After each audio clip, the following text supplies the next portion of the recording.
Hello, everyone. The world famous Settler's Lament is back here again.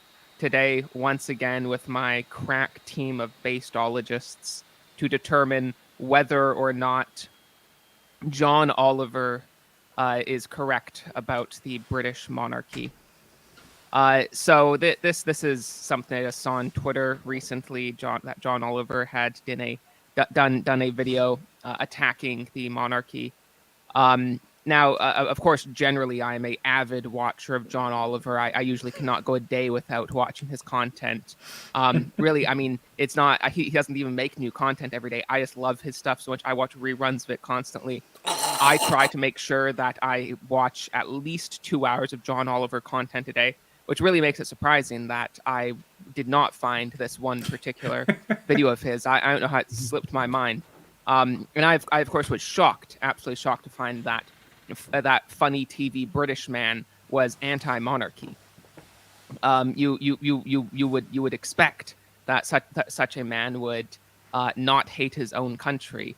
That is, if you're not a moron and if you don't understand how the media works by this point. But so moving on. So I mean that's what we're going to be discussing today is John Oliver and the monarchy, and perhaps a bit of the monarchy in general. Now there's one unfortunate little snag here, and that's that half the panel has not watched the video in question. To be fair, it seems the British government I'm has naming censored and it. shaming ST, Northern Man, and Lamb Buddha as being the culprits here. That said, we'll see to what degree I can pick this up. Now, with that said, there's one other thing I'd like to discuss, and this is for you, Lamb Buddha. I get the impression that you're not doing Lamb Buddha Yule this year. Is that correct? Lamb Buddha Yule. Well, Lambster was my Easter event. Was that for Easter? Yes. Okay. So, like, the stir was donated from the word Easter, and the lamb was donated from lambda, you see. And yes, it was meant to be a compliment to millennial, right? Millennial is the Christmas event of our spheres. So I thought, why not have an Easter edition? So was that, did you do it this last Easter, or was it the Easter before that? The most recent Easter. But so much has happened since then, I can understand your confusion. Okay. Yeah, yeah, it was about 7 months ago. Okay. So are you doing that again this year? I suppose you have some more time. Yeah, I haven't entirely decided, but I probably will. I don't know. Okay, well, good to hear. I did also, of course, hear that you are doing for Advent daily meditations on outside the church. There's no salvation. Is that correct? I can't believe you're pre-announcing all of my plans. This is outrageous. Well, I mean, Advent's already started, which is why I'm surprised I don't see where this is where you're doing this. I've just heard that. Oh no! See, I'm doing every day of the year except for Advent. Is those daily meditations? That makes sense. So moving to the actual main topic of the stream. So like I said, I know we're probably not going to be playing clips. I mean, if anyone would like to, feel free. I don't have my regular minion here to do it. So you're gonna so if anyone wants to play clips, you're gonna have to figure out how to do that.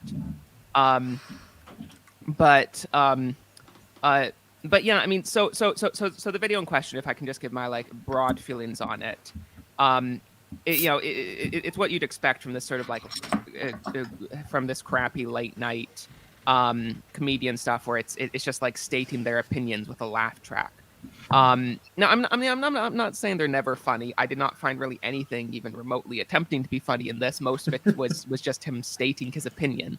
But with that said, I think it's we'll talk about this more in depth later, probably, or I don't know, maybe this is how we'll start. But I'd say the main argument he made was that he conceded that the royal family represents Britain, and in an even larger sense, I think, represents Western civilization, but especially represents Britain. And therefore, Britain/Western civilization is evil, so the monarchy must be destroyed. He doesn't really get to that until about halfway through the video, but that really is the main thrust of his argument. Specifically, it's a large amount of it is dedicated to a diatribe about colonialism, in the sense that, he's like, well, if they want to say that the British monarchy is only symbolic and, it's fine, but hey, look, here's all the bad things that even as the British monarchy had less and less power, they still, participated in the slave trade, colonialism, and all the stuff we've heard before. And yeah, just trying, the typical girl boss left wing whining about past injustices without providing full context or comparing it relative to other atrocities. Yeah, it. I think what's really what's really sort of telling about this, and why this is one of many reasons why I know there are some right wingers out there who are sympathetic to anti-monarchical sentiment, mainly I believe because just like with Pope Francis, I guess King Charles said something cringe. Guess we have to abolish the monarchy. So that I think often is the case with certain right wingers who want to get rid of the monarchy. Is King Charles now has said some liberal stuff, so we have to get rid of it. But I think this really should show how the sort of public perception of the monarchy is not as an institution where the leader of it occasionally says environmentalist stuff.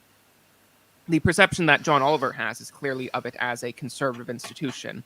And I think he's basically right about that. That despite the personal views of the people in it. Now, I mean, as I've said in prior content on the monarchy, I think a lot of the stuff about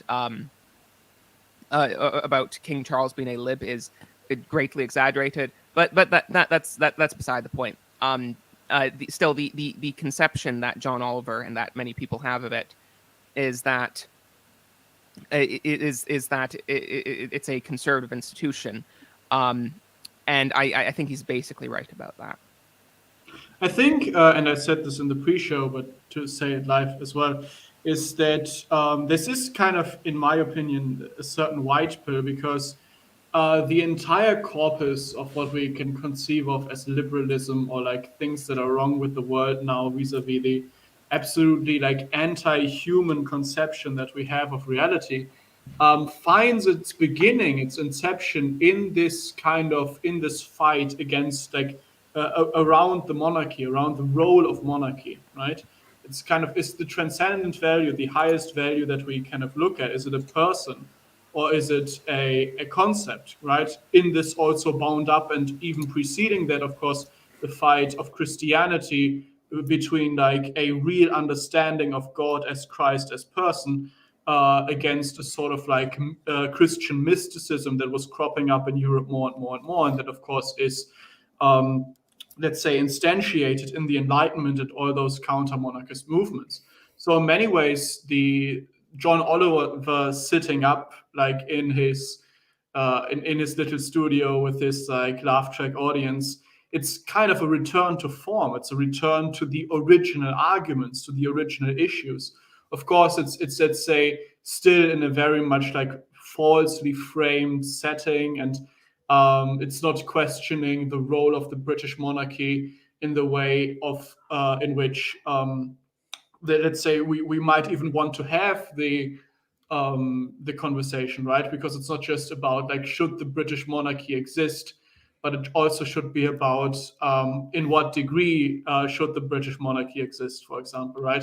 How active should a monarch actually be in being involved in like ruling his country? And John Oliver actually speaks about this in the video, and he says, he's basically says the British monarchy should be more active. It just says he just thinks that them being active should just include mainly apologizing for colonialism. Yeah, I mean, they need to be evangelists for the liberal world order. Yeah, I mean, the funny thing about this is I find even among many leftists, there's a sort of implicit, or sometimes even an explicit acknowledgement that the sort of left-wing apology culture is actually kind of counterproductive. Not in the same sense we would say that, but I've heard many lefties say that like left-wing apology culture is just a way of getting out of real responsibility for for trying to fix past injustices rather than just apologizing for it. But John Oliver's main complaint really seems to be that he just thinks that the monarchy hasn't apologized just enough. I don't know. I feel like he might be the only person in the world that has that opinion. Even among leftists, I don't generally get the impression that their problem is there just aren't quite enough apologies yet. I don't even think that's like necessarily his opinion, because apology, especially in, let's say, the culturally leftist sense, right? If you are around in culturally leftist circles, apologies, like all of it is constantly power plays, right? You're constantly sniping at one another. You're constantly kind of like thinking about where am I in the hierarchy. Like it's a very manipulative, like social, surrounding they kind of produce for themselves. And apologizing always means something like, stepping down, kind of like being humiliated almost in a sort, with a certain, let's say, somewhat Christian inherited idea of, well, once they have apologized, they kind of trade in power and prestige for being like allowed to still be in the group. That's kind of like the racket they run. Except right? for there's no actual reward for doing so under progressivism. There's nothing you can do to get rid of white privilege. It is a sin with no absolution. That is in many ways true, right? So you have these, but it's like it never works. That, like, this is something to keep in mind. Like, none of it works continually like that. Sure, you have these bludgeons you can always hit people with. Like, you can hit people with your white, your male, so on and so forth. And let's say force a stepping down in the pecking order with that. But you can't do that ad infinitum either. Like, there's always this is like social circle stuff, right? There's always going to be people who then look at you and they go, you've played that card too often, right? That card is always yours to play if you have them, or if the other person kind of fits the criteria. It's always yours to play, but you can't overplay it either. So people who are kind of like in these circles, who are males, for example, in these circles, they kind of like start adapting to that as well. They're kind of like, okay, like, I can't be bludgeoned for being male so and so often. So they kind of learn to play within their ranges. Again, it's a very psychotic kind of existence, but it is, of course, the existence of people without any resemblance of faith or like a humanity. Yeah.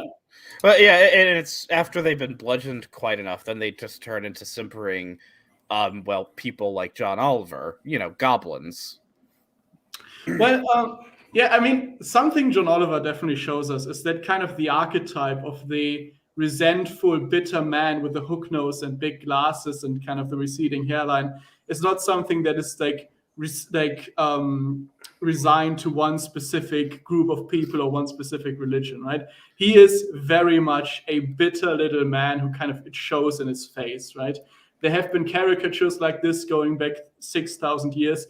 And there will be caricatures like that going back to the next 10,000, or going to the future to the next 10,000 years, because there's always like bitter people, like people who are like resentful and bitter, and this kind of like certain, again, this I would just say greedy and power obsessed mindset. They kind of morph into these kind of creatures. It's really fascinating. There is a quote from Jordan Peterson, which I know, controversial figure on all sides now, but that I did like, where he's like, if you think rule by strongmen was bad, wait until you see what weak men will do with power. And, you have technocrats or, bureaucrat bugmen like John Oliver running things, and that's far worse, I think, than any tyranny a king could impose upon people. And in a lot of ways, it's kind of the Hobbesian idea, or moving on to maybe monarchy more generally, that just the concept of you have this one figure who bears the responsibility and weight of governance, as opposed to the masses who honestly, are largely comprised of NPCs who will just follow the loudest, shrillest voice. Mm-hmm. And the tyranny people will impose upon themselves, given the opportunity, is far worse than any one person could impose. Yes. I mean, something I will give Oliver in his kind of like idea of the monarchy and in his, complaining about the monarchy. I mean, a lot of complaining is really kind of like you have a deeper issue that you're not wanting to voice, and you kind of like throw up everything, like whatever you have. So kind of that you hope that you hone in on the real issue. And even though I haven't watched John Oliver, I'm pretty sure he never really touches on the real issue, because there is, of course, an issue he can have in that currently the sovereign of the, and let's say that that kind of could translate in a weird, misshapen way into what he's saying, or what you guys are reporting he's saying, because of course I haven't watched the thing, because I don't watch John Oliver. But the idea that the sovereign like needs to have the responsibility of government on his shoulders, right? So at the moment in Britain, of course, the responsibility of government is largely of the sovereign family. And there is kind of, I think there can be kind of like a position to be held if you are already the kings of England, right? You why don't you shoulder the like full responsibility for this country? But the logical thing that also always comes with that, of course, is then to also say, well, from the monarch side, well, I will shoulder this responsibility, but the only like realistic way to do that for me is then I also get the tools of state to make it so that I don't like get a fallout for something that I'm opposed to, which means basically like ruling authority. And the thing is that in a nutshell, what John Oliver's idea is that, and he's right in this, is that monarchy is incompatible with the modern world. The issue is just that the modern world is incompatible with human flourishing. Yes. And in a sense, like he's like, well, the only way he could reconcile the two is the governance of the UK, being on the shoulders of King Charles and the royal family, is that the purpose of government is now to appease bereaved group or victim groups, and to further the agenda of progressivism. That is the sole purpose of government, according to people like John Oliver. And so that's, I guess, his compromise in a way, right? Is that, well, if the British monarchy has power, then it should just be used to enforce an agenda that is in complete contrast to what the idea of monarchy even is, because it is in a way, monarchy is just kind of stands in opposition to everything about modernity, because it's something that is ancient, it is long lasting, it is non-materialistic, and it is human. It's important to bring back that. Sorry, Settler. No, go ahead. Is it really is pure power play by John Oliver here, because bringing it back to like elite theory, which is popular on our side, and please go watch AA's recent video that was put out on the Traditional Britain group about the octopus and how it works. They see monarchy, all the monarchs in Europe, but specifically the British one, in opposition to them. They're an opposing castle that stands for something that they do not, and they will use their arms of power to attack that castle, whether that be the media, whether that be the law. We know that the British monarchy has a problem in that a lot of the law is designed to be actively used against them should they ever try to take more power than they currently use. And we know that the kind of toothless state they're put in. This isn't to disparage the monarch, but this is to disparage the state apparatus that's around them to keep them in check. Because John is able to say these things on live media, and they do get heard by British people. Now, hilariously, the video that we're talking about here is blocked in the UK, so that's not all toothless. And he was pretending the whole time it wouldn't get aired either, because he was saying things that were too controversial. It's another just a comment briefly on just like what a little snake he is that he starts it with saying, like, it'd be bad. People might say it's in poor taste to talk about this so soon after Elizabeth died, but he's like, and yet he waited a few months after her death to say it. So, he's doing the exact thing he was criticizing people for not doing. I mean, Western media wishes that they could get the kind of public pour out of compassion and emotion that Queen Elizabeth's funeral did. I mean, I tend to get blackpilled a lot about the state of England right now, but Her Majesty's funeral was fantastic for revitalizing interest in tradition and showing that not all aspects of British culture have been corrupted by this monster. The something that was quite impacted me was like the fact that her death did manage to kind of, this might sound a little normy, but unify the country, or she managed to get Liz Truss and members of the British Parliament into a church and reading out passages from the Bible. The fact that she was able to do that just by her death because of the devotion people have to her and the respect people had for Her Majesty. And then, just the outpouring of love that people gave to King Charles. It's again points to the fact that why I support monarchism as probably the best and most natural form of human government is because it is explicitly a human form of government. There is your ideals are not found in a piece of paper like the Constitution or ideals. It's a concrete person you can talk to. It's a person that's a father, a son, a brother, a husband, Yeah. And I think ideas they die on paper, and they kind of get the ability to revive and survive and thrive and expand in human minds, right? So if your conception of government is something that is solely resigned to a paper, like in a certain country, no, it's in my country as well these days, right? All you get is like endless lawyering about the meaning of these words, and of course, as time progresses, the meaning of words changes, and so on and so forth.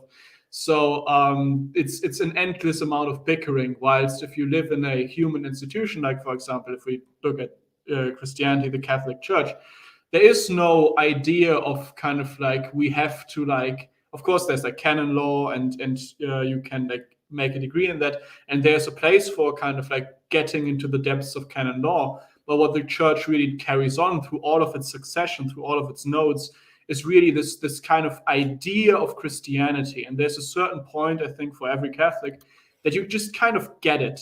If you like get serious about your faith, and when I talk to Catholics all over Germany, you just kind of start getting it. There's like this ephemeral, like immaterial presence that you can never really completely communicate or put on paper. Sorry, go ahead. And I'll one second. So you just kind of understand it. And in that, you have this ability to transform it into a new shape every generation, right? So the exterior, the accident, it always changes, but the heart of it is able to remain the same. Whilst these countries which are run by constitutions, they fall, or like by contracts, basically, they fall asleep, right? The United States have you guys have a bit of a special situation where you usually, when you get really into United States law, you speak about these different periods. Each one is kind of defined by a very strong presidential term, and usually two-term president. The last one most people point to is FDR. Some people say it's Obama. And they kind of define the American culture up to a certain point, and then it kind of revives itself because of how much power a president can have if he works together with his party correctly to kind of let's say, completely restructure the United States ground up. And we don't know how many times you guys have in yourselves before you kind of have to institutionalize that, because you're still a young country. But in a way, I actually think it. Go ahead. Sorry. A country like mine, Germany, where we were kind of we're already set in culture, and we're already kind of established. When we were given a rule explicitly, a government that is explicitly derivative of a, let's say, philosophical document, which what the German Grundgesetz, the German constitution, effectively is, right? It's an outcome of a committee. It's set in its tracks. It has been set in its tracks since 45, and it is, for various reasons, but this is one of them, not able to escape from this kind of clutch. So we are living in a like 80-year outdated society now. Okay. Well, in a way, sorry. Yeah, I was going to say, I actually think about it a little differently in the sense that, in the case of Germany, in the case of the United States and most modern Western countries, is they become rigidly formed by rule by bureaucrats. And the more organic and natural way that countries and societies were formed, predominantly by monarchy, is kind of disappeared. There's the quote, I guess famous now in our circles, quote from Kaiser Wilhelm in 1938 when he talks about the funny mustache man in Germany. And he says, this man builds legions, but he doesn't build a nation. A nation is built up by tradition, a religion. It's built up by families, by fathers, mothers, and children. And the point is that much like in Christianity and Catholicism especially, wherein you have very physical signs of the continuation of the faith, because you have the physical person of the priest who's in his vestments, just as you will have a king in his, royal attire. And the thing is, people respond to these sensual stimuli as opposed to these more vague concepts that were created and made up in the Enlightenment, if any of that makes sense. Yes. I think to piggyback off of that, something you kind of touch on is what happens in the Enlightenment and still exists and comes to this day. And we can kind of like even string that back into people like John Oliver, is you get a headsiness, kind of like everything is idealistic, everything is inside the head. Or it's kind of like these ephemeral and again like non-physical things. For a long time, you get this headsiness that kind of denounces the body for a long time, right? So everything has to be rational, and you see that of course going on even until this day, right? People say, "Oh, I don't need X, Y, Z." It's like it's irrational, so on and so forth. The right wing, of course, like big voices where like people like Ben Shapiro, facts don't care about your feelings. There's this headsiness, this kind of like associated with many of the, again, just inhumane thought and idea forms that kind of have it's trying to have the essence without the form. It's just, although I would say that the essence of the Enlightenment, or a lot of these moderns especially, is demonic, so I don't really want that essence either. But so it tries to get essence without form or essence without accident, but in that it loses the essence as well. And not only that, also the body at some point just recoils, right? It's something that happens to people as well, like in everyone's like personal life. If you're watching this, if you kind of like get too headsy, right, you know what you're supposed to do, but your body doesn't follow it up. Like if you build this kind of disconnect, your body starts kind of betraying you in various ways. You feel sleepy all the time, stuff like that. And a lot of that is also just this idea we have nowadays that bodily things, that they don't really matter. And then even like if we look at the sexual dimorphism of the human species, right? Male, female. The male is the head part, the female, the woman's the body part in the family, for example. And then, like, we built a society out of the Enlightenment that kind of denied femininity wholesale, more or less. And then that just kind of takes a massive revenge, of course, ever since the around 1940s, right? Where women are kind of like, we have built a society that so much disregards them that it fuels an anger that just lashes out without any kind of like real idea of what exactly is wrong, and that just kind of like tears at the seams. It's created a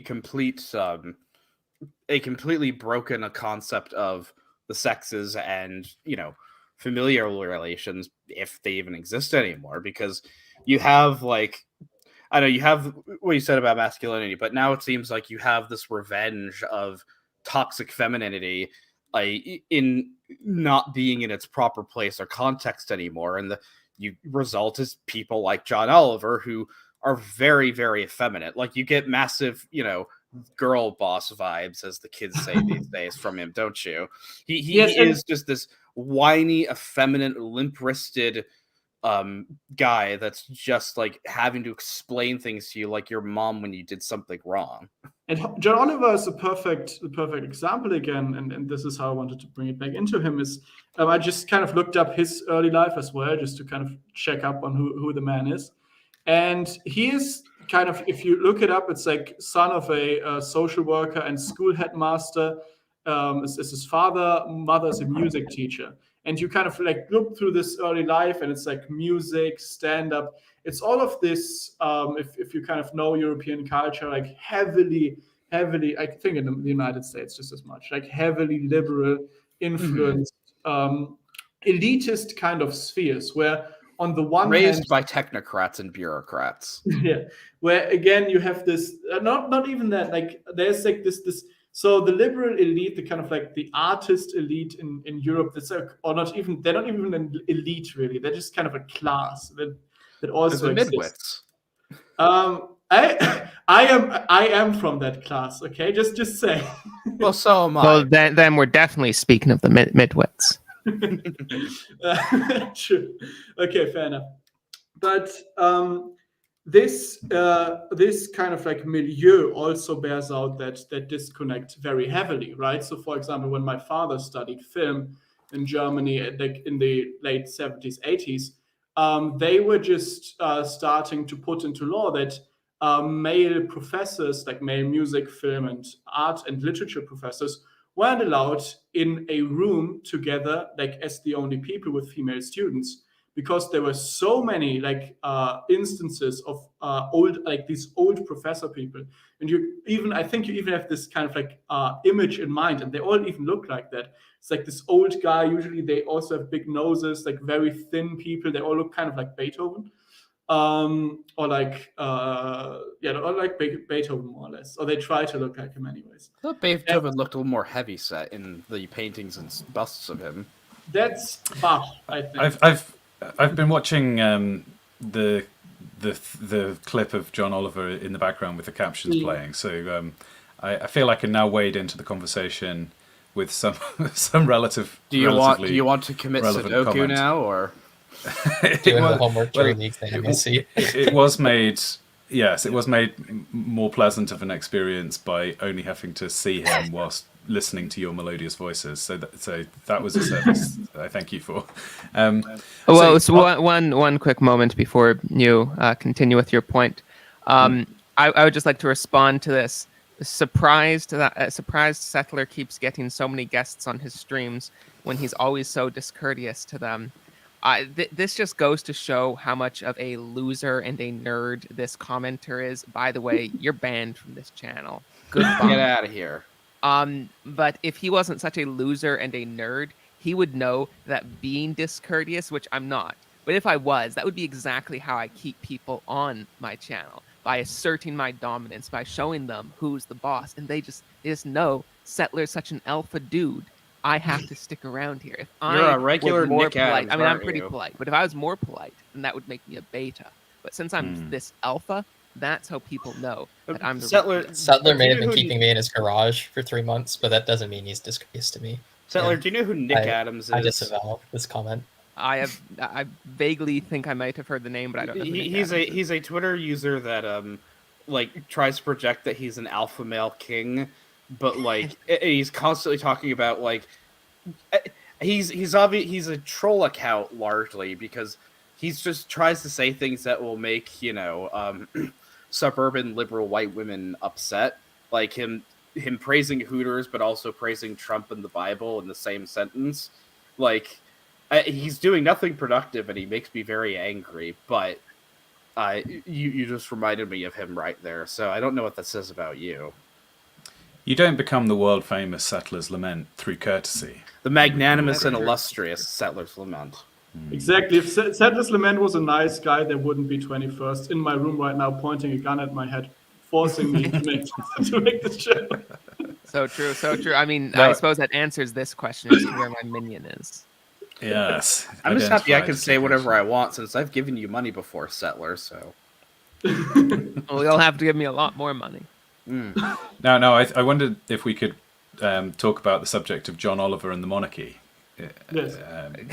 Go ahead. I mean, fine. that is, of course, only of secondary importance, David. Go ahead. So I think there's two aspects to the monarchy that are in question. One is, to what degree should the monarch of the United Kingdom be in charge? Should the royal family make the laws? Should they decide who we go to war with, etc.?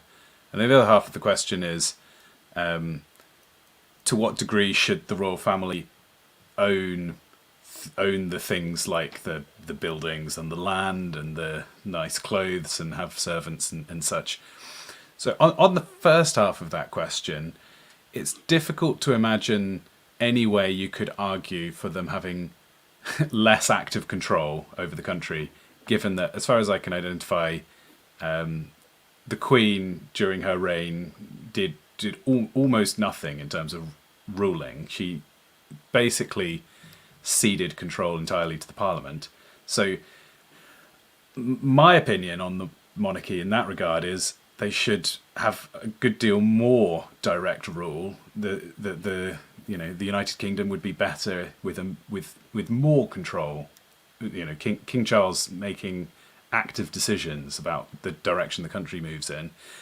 Now, John Oliver can't really say anything in that regard because he's already, from his perspective, won that argument. So it's kind of it's a difficult subject for them to talk about since they already, you can't reduce their power from zero down any further. So actually, the clip mostly he's complaining about the fact that they still have any sort of pomp and circumstance around them. They still take part in the ceremonies and live in Buckingham Palace, etc. And on that regard, I mean, what they really don't believe in is ownership. They don't like property. They don't want people to certainly not inherit things from their parents. Ideally, they want everybody to just be, drones Pod of the people. state. Yeah. So they sort of object to the Queen just as they would object to any wealthy person. This is just an excuse for them to talk about the wealthy and how they shouldn't own things, and the particular gripes they have about the history of the monarchy and how they've been involved in this, supposed imperialism and slavery. I think is almost a, that's just a thing they love to throw in when the opportunity arises. But as completely for the royal family, ignoring sorry, not to interrupt, but yeah, please. Completely ignoring the fact that, here's the thing: slavery was a very bad thing, and there was aspects during the British Empire that were quite bad. Here's the thing: all countries have histories that are fairly dark, or they have dark moments in their histories. However, Westerners were the only people that made an active crusade to end the slave trade. I will never forget, there's this beautiful photo that sticks with me of a British sailor in like the late 1800s, early 1900s. He's like a blacksmith on a ship breaking the chains off of a slave. And no other culture would have done that. Britain did that. And that's something they John should always be Oliver, eminently proud of. John Oliver talks about it, but he somehow inverts Lies. it and says that Yeah. because they were paying off the loan until like very recently, this is somehow a bad thing.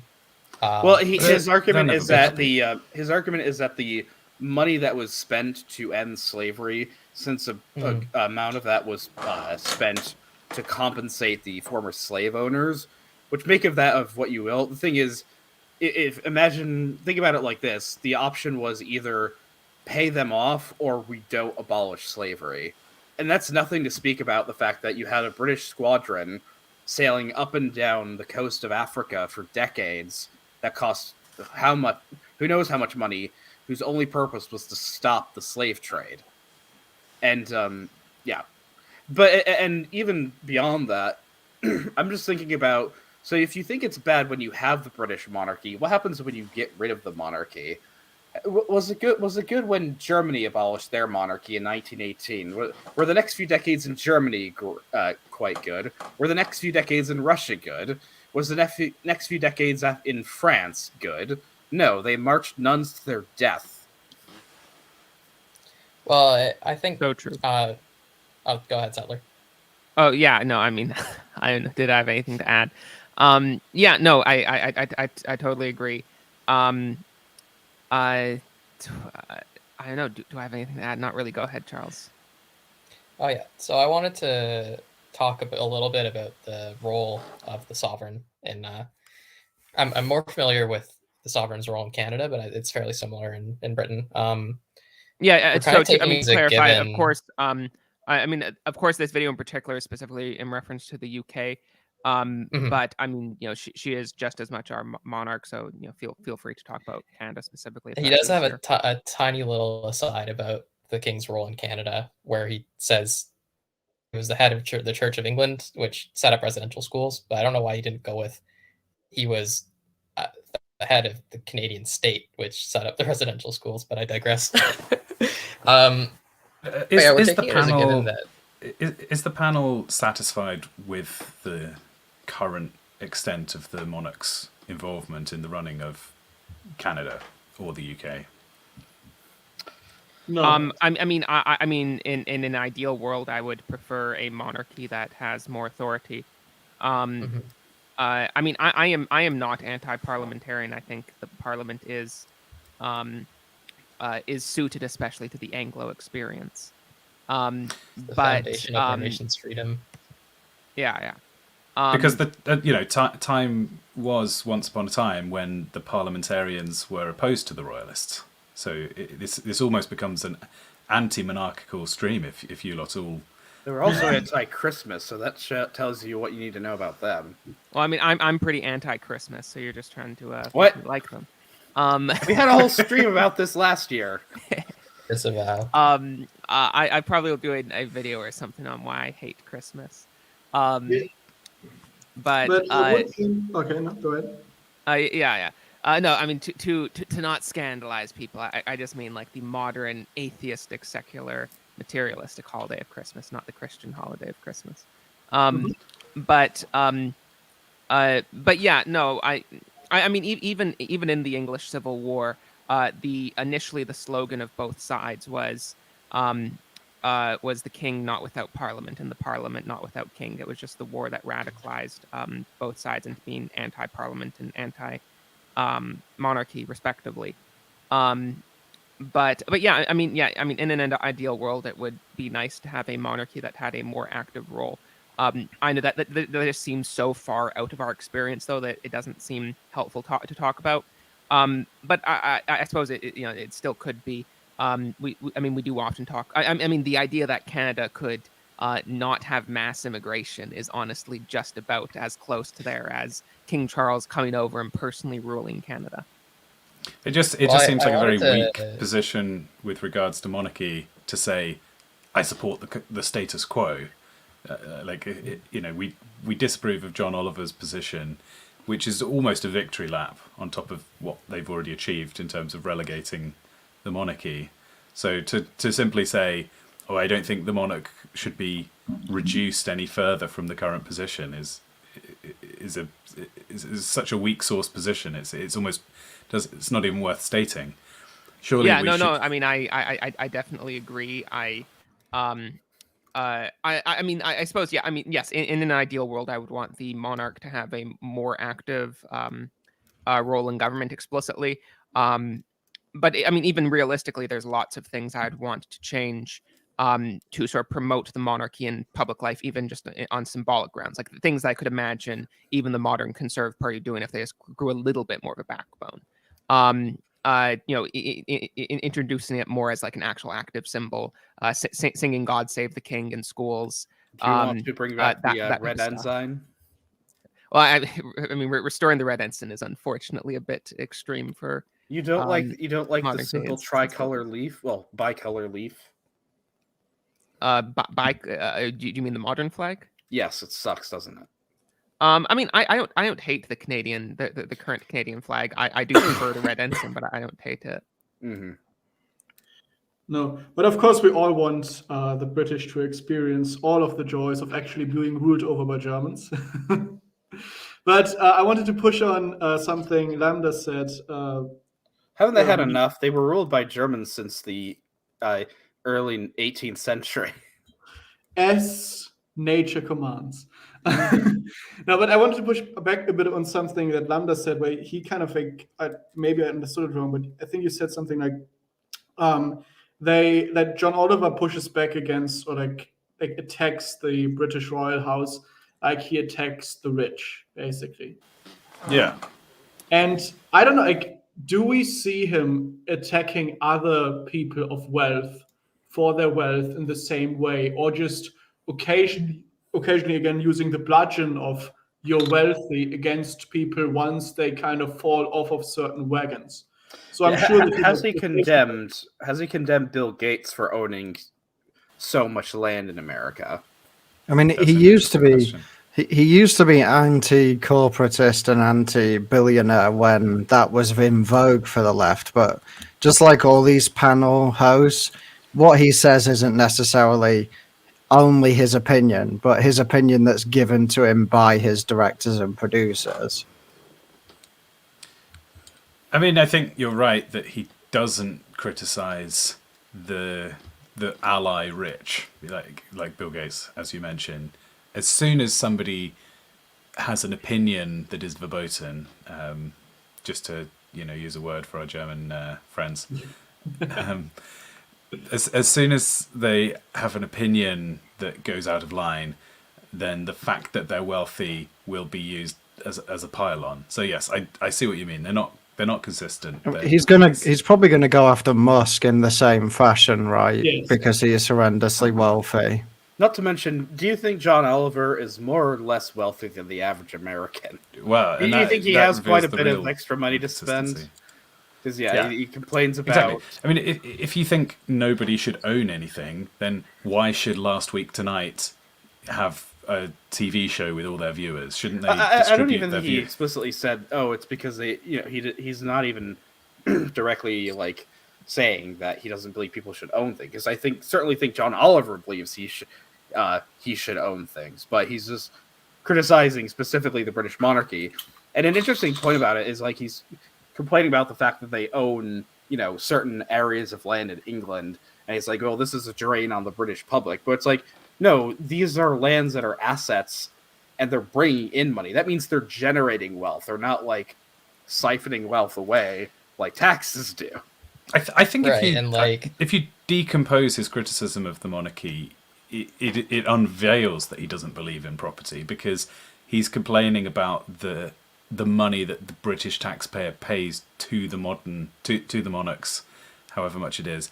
But of course, the agreement is that the profits from the royal lands go into the treasury. So the net result is that more money flows from the royal family to the UK treasury than the other way around.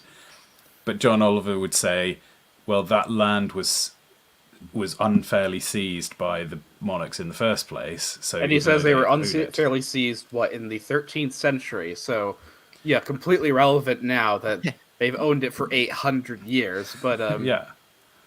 Also, yeah, and I mean, and of course, a big wrinkle here would be that under like modern capitalist understandings of private property, even if the monarchy was abolished, that would not give the state the right to just seize all of the monarchy's land. They would still own this land. At least much of it. Probably some would be nationalized, but even that, again, under current laws, would require compensation. And what does John Oliver think? If the British government was going to seize that land, do you think the money or any of the land would go to British people? No, it would be used to build more government housing for incoming populations. Yeah. Even worse, it would probably just be privatized and ripped up into small portions and given to other rich people. So yeah, the situation wouldn't change. Not even to mention, just to bring this up is, of course, he brings up the amount that is paid in the what is it, the amount of money that goes to the royal family. how much of a percentage of the British of how much the British spends is that compared to what they spend on other things, such as the NHS, which is, of course, is the Well, greatest I think institution I ever think the created by salary. mankind. And if anybody ever criticizes the NHS, oh, so help me, science. There was an interesting. There's a very good Twitter account that does this, that says that works out how long you could run the NHS for on certain budgets, and he worked out that Her Majesty's funeral's budget would run the NHS for 12 hours. So, I mean, that money is just monumentally wasted when it's put forward in government funds. Yeah, it's. Sure. I mean, I mean, to be fair, this is not a specifically leftist thing. In general, I think most people just have a really bad time conceptualizing how much money the government spends and and how much certain things cost. I mean, one thing you see from a lot of right wingers is the issue of foreign aid, and particularly foreign aid to Israel. Where I saw a Twitter account recently that put out a poll that it was done slightly dishonestly, but still was quite interesting, where he asked his followers how much of a percentage of the U.S. Budget or of the U.S. annual spending goes to Israel, and it was like 1%, 5. I think it was like 1%, 2.5, 5%, or 9.8. Now the reason I say it was slightly dishonest is that the last one was 9.8, and that sounded like such a oddly specific amount that I could see how that would cause a lot of people to pick it because it's so specific. But most people did pick that 9.8, and still I'm pretty sure the smallest of the four was the 1%, which of course was the closest to accurate one. It's not even 1%; it's actually less than 1% of the U.S. Annual spending goes to Israel. But that was the only one that was even close to correct. Surely it's nowhere near 1%. It must be way, way less than that. Yeah. But I mean, I think it's about 3 billion, which would be like less than half of what the U.S. spends in a day. But so that's not even 1%. But that was the closest to accurate one. But To be fair, though, I think people do have, and in a way are. I mean, I don't foreign aid budgets in general. So I'm not saying that like I disagree with I disagree with criticisms of foreign aid.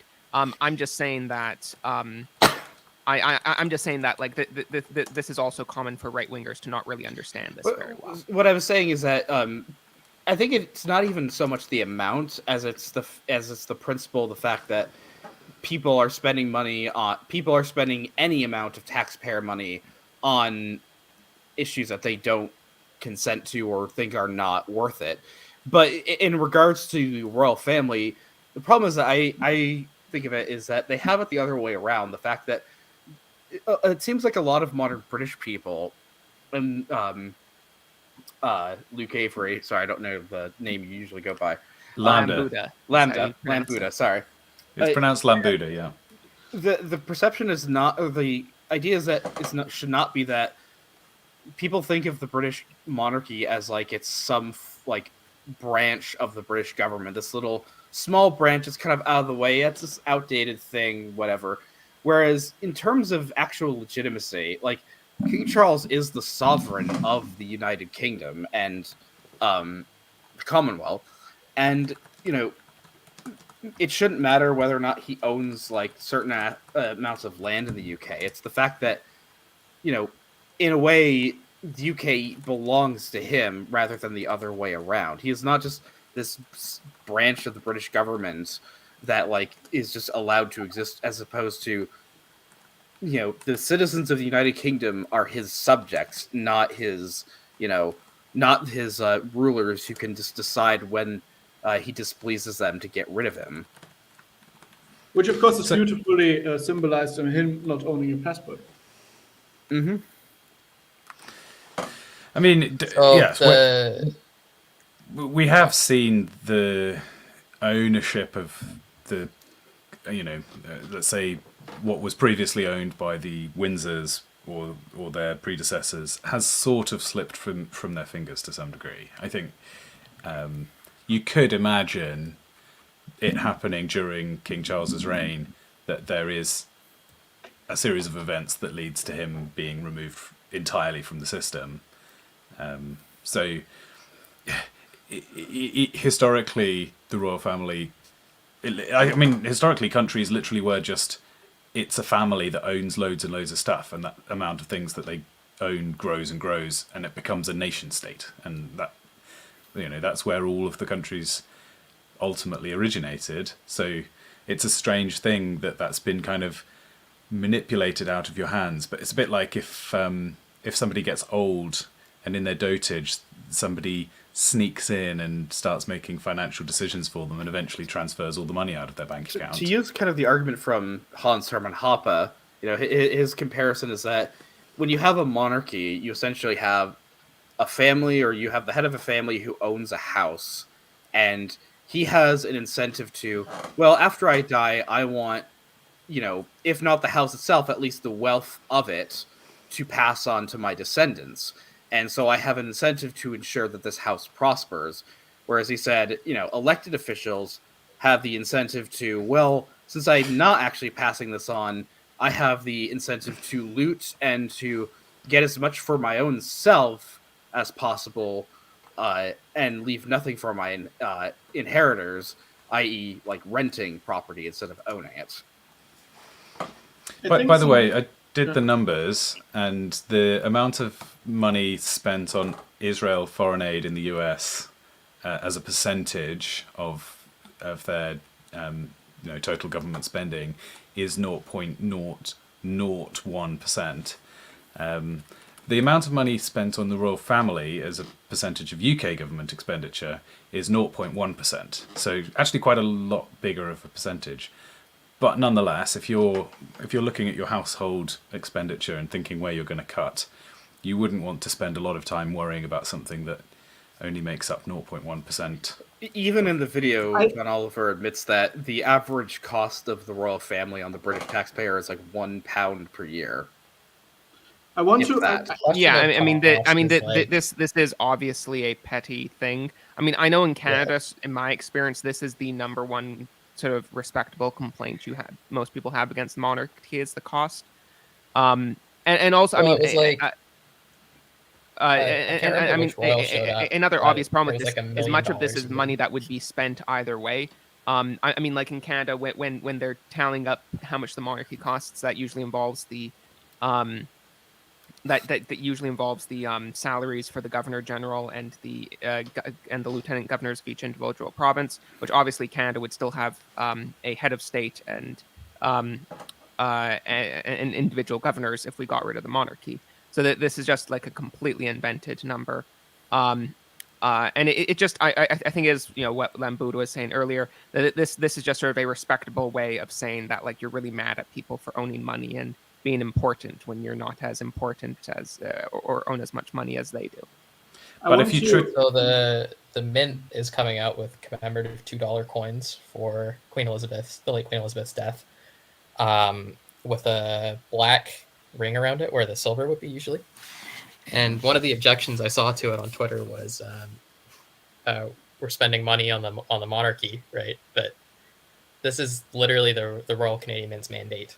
They need some $2 coins, otherwise we don't have any money. So it's like they'll pick completely random things and say this is a cost of having a king. And to be honest, I find the whole objection like literally sophomoric. I used to judge like high school debate tournaments, and every round, like regardless of what the subject was, the first thing I would do was make an argument about the economic costs and benefits, when like it didn't make any sense to bring it up. Like we had one on, I think the question was, you can drink a special potion that will reveal your true love to you should you drink the potion, yes or no. And the round was on like the economic benefits of falling in love. And so for me, it's like the most annoying and least relevant thing that it just because like it just if speaks. you want to have a king, you'll pay the price, and if you don't want to have a king, you won't. That's just it, right? Like it doesn't matter. Because It just speaks to how sorry for it. It just speaks to how deracinated people are in the modern times. That the only way they can find value in anything is by its fiat monetary worth, as if that's ever a good gauge of anything like truly moral or spiritual. Now, is by how many pounds and pence it makes. Now, I will say that, people, of course, especially now, me included, is, as the economic situation continues to worsen, people are justified in being concerned about where their money's going.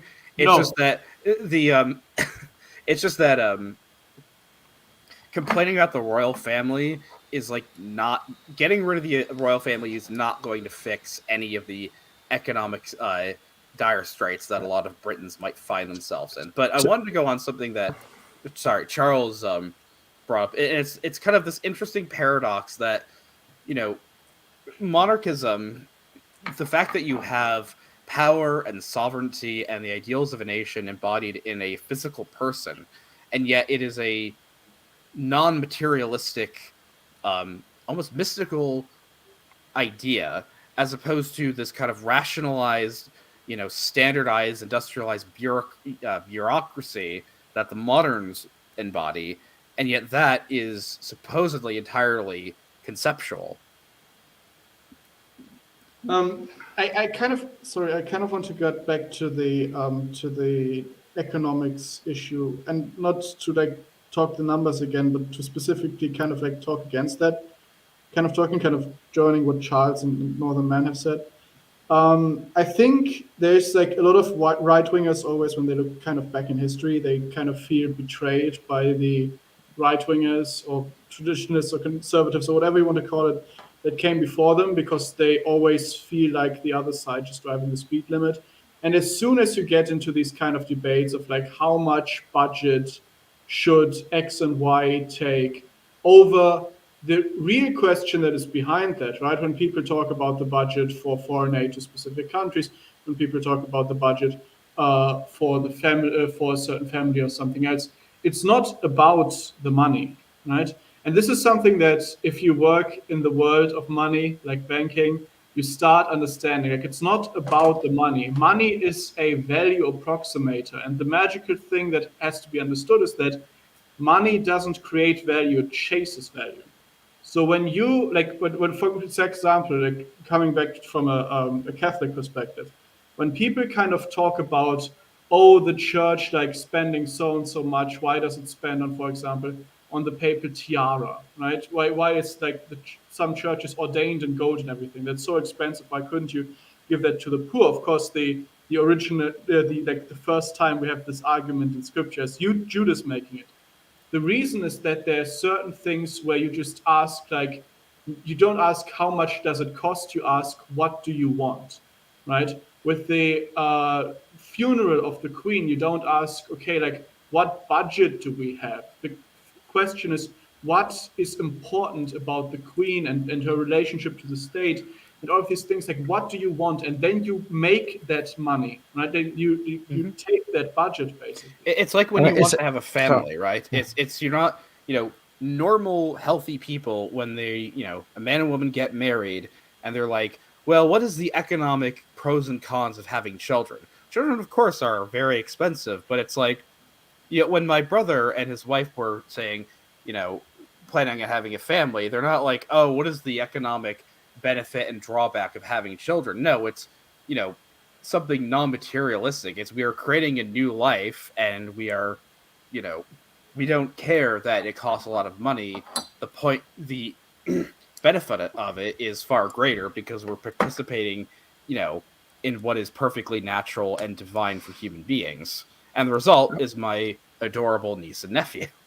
Exactly. I've got a bit more to add on what ST was saying as well. Like, the like ST was saying with the funeral, they didn't really ask the budget; they just provided the money. But interestingly enough, with the coronation of Charles looking to be on the fore in the upcoming future, they are actually speaking to Charles about cutting back the budget of it. So the Westminster government does pull the chains of the coffers when it wants to try and like harangue the monarchy. I mean, I've said before, I said this in other circles, like, people, despite the current circumstance, people would be happy if we spent money on the crowning of our future king, but the middle managers in Westminster are always going to use that as a reason to kind of curtail it. And It's just crazy. Oh, go on, finish. yeah, and just about like finding the money. One of the people who are famous in this circle, Black Horse, posted a really good tweet about South Africa recently and how they're currently struggling to find the money to keep the hospitals still going, but they can burn 20 million rand on a public propaganda campaign for the South African government. So money can be printed when they want it to, so long as it supports their causes. It's an interesting idea that apparently, money can apparently just be printed to spend on whatever we want, yet we still need to pay taxes. Yeah. If you wanted to cut expenditure or save the economy, over the last few years, you would want to look at what happened with COVID. What are we doing in Ukraine? Like these are the big ticket items where you would say, okay, there's a positive and a negative, and the negative is there's a serious economic consequence. But the way that people think, if somebody said, well, Boris Johnson threw a party and he chose to have iced mince pies, and that cost him that cost the taxpayer an extra £4.50, and that's why we've got this inflation. People just have they would eat up that story. Because just to go into that is that, again, as I said earlier, is that I agree with you guys on the fact that, yeah, obviously, these small like expenditures and like what's spent on the royal family is a pittance compared to the much greater amount that is spent by the British or American or what have you government. But there is something to be said about the perception of, if you see Boris Johnson or Liz Truss or, Rishi Sunak throwing a massive party, it does reflect on the fact that, well, taxpayer money, however small it is going on that. But it reminds me of, just behavior that's befitting of a monarch, as, what King George VI and his wife did during World War II. Of, like they chose to stay in London. They didn't leave. Perception and the optics are important. And, frankly, I think that it is there is something to be said the fact that King Charles, even only a couple months into his reign, has probably already shown far better optics in leading the British people than Rishi Sunak has. But just trying to tie it back into the monarchy and the fact that the optics and perception do matter. I mean, to build on something that Lambda was saying a lot earlier about the monarchy itself and the ability to take snipes at it, the British monarchy right now has probably never been in a weaker or more easily co-opted state than it is. I mean, all it would take is a referendum with which we know it would be free and fair and the result would be respectable. They could get rid of the monarchy with a tip of a hat. And a lot of people in this country are concerned that if the Labour government does currently get voted in, then that will be something that's on their books. And yet they still House of Lords. Yeah, and they still want the monarchy to take responsibility for things that were totally out of their control. For example, with always colonialism is used to batter the monarchy over the head with. Queen Victoria, when Prince Albert died, there was genuinely a constitutional crisis because she took such a back step from her responsibilities as a monarch that the wheels of power began to slow down. And she was a very absentee queen. She sat back and let her government do as they will. And the empire grew to its largest state under her direction. She's both held as personally responsible for that happening, but also at the same time took almost no action in its creation or its happening in the first place. I do know she was an active. John Oliver won't say this, but she was an active supporter of the abolition of slavery. On the contrary, Queen Victoria took an active role in colonialism, and that's a good thing.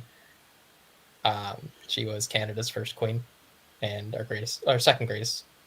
No, our greatest queen. So, and India's first empress. It's true, but these things were given to her. The Indian looking at Indian history, the Indian Empire comes about because the East India Trade Company collapses and the state has to step in to take over, and then the state gives the crown of India to Her Majesty the Queen in her right as the monarchy of state. But it wasn't her personal choice to do that. She was gifted the crown by her parliament. A great victory for the efficiencies of the state against the free market. It's interesting. But much Go on. more importantly, it seems like I believe my previously banned commenter here is still somehow managing to comment. He said, "I just checked the beginning of this stream, and Settler didn't do the cringe diss his guest shtick this time. Mea culpa." Well, I'm sorry. I'd like to most sincerely repent, banned commenter, and I will make sure to insult my guests now, since I apparently did not do enough of it. I mean, number one, Lambuda, this is your fault that we're late. You're the one that made us late. Entirely your fault. Yeah, FT, I suggested the time in the first place, and then in short order pushed the time back by over an hour. True, shameful. And ST, you're German. I don't think I need to add anything. No. Fritz, you're drunk. Charles, you're from Quebec. And Northern Man, I don't know. I can't think of anything. You get off. Ka-chow. To be fair, I've only Hey, had I'm two I'm beers, an but- Ontarian exile in Quebec, so disavow. Northern Settler, Man, do you think running your channel has You couldn't think of anything. Settler, has running your channel given you an insight into the weight that lies on the shoulders of a monarch trying to lead difficult and unruly subjects?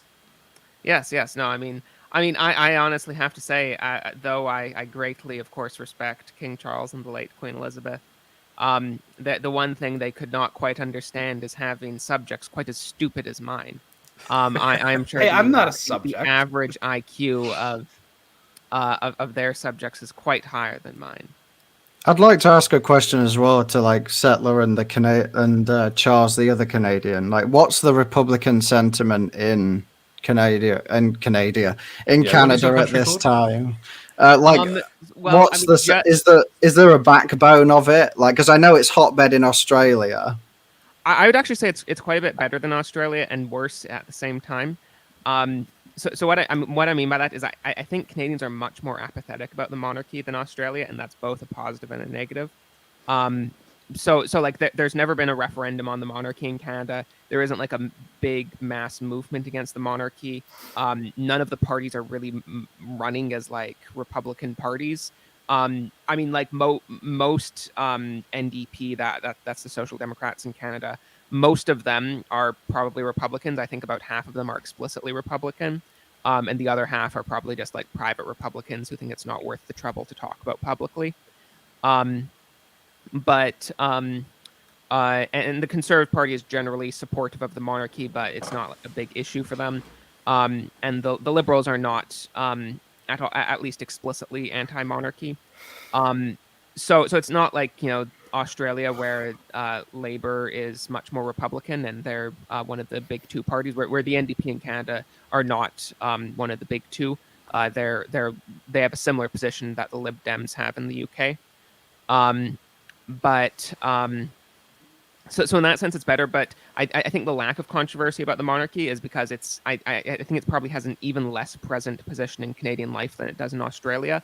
I think many Canadians probably just literally don't realize that we still have a monarchy. So I think that's the reason there's less controversy about it. It is something that Canadians are on average just more apathetic about.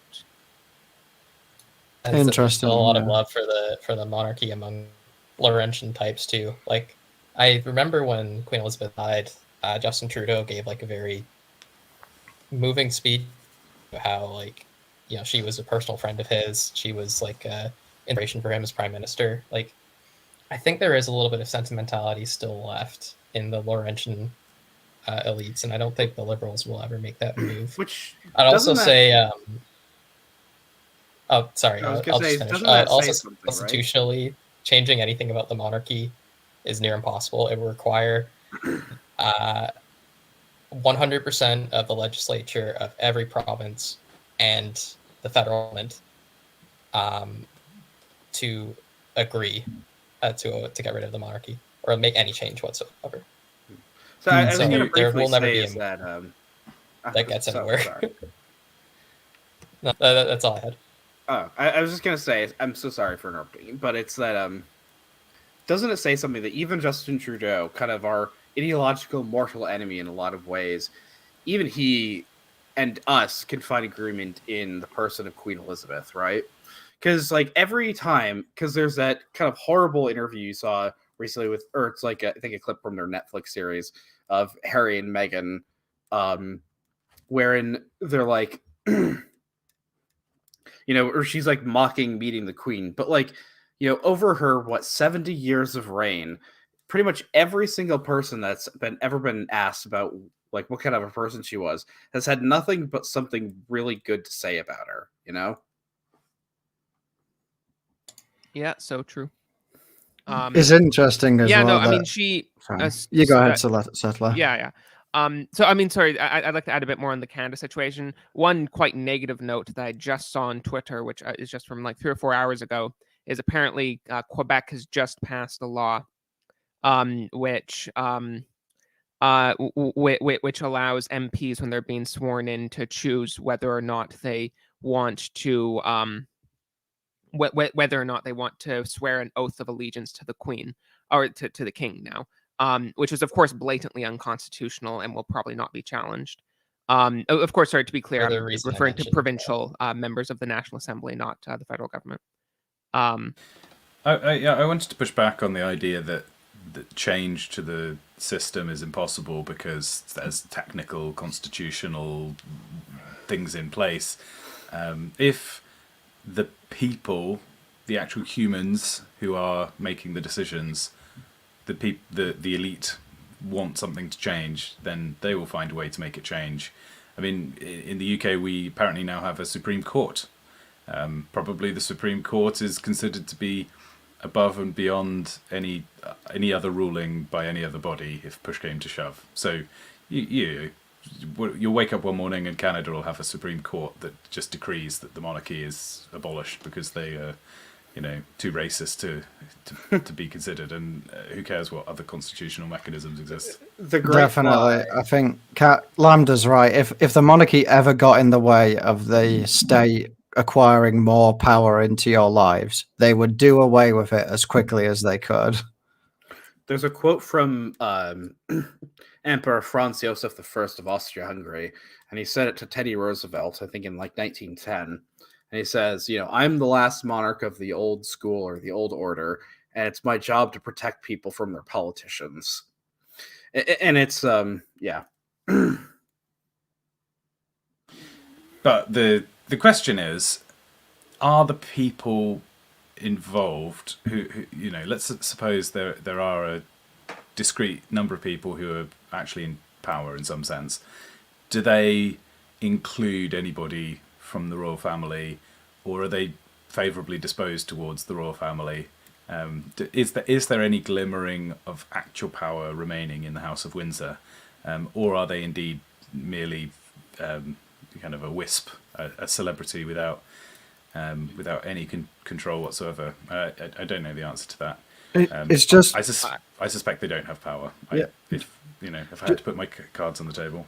Just as an example, in the UK, for instance, when there was the mass shooting in Scotland that led to the total illegality of handguns being passed in this country, when that bill was originally passed in the Labour House of Government, as it was then, they tried to outlaw all firearms in totality, and the House of Lords belayed that bill. They said that that wasn't allowed, that it would affect the lives of farmers and people who needed a firearm for work.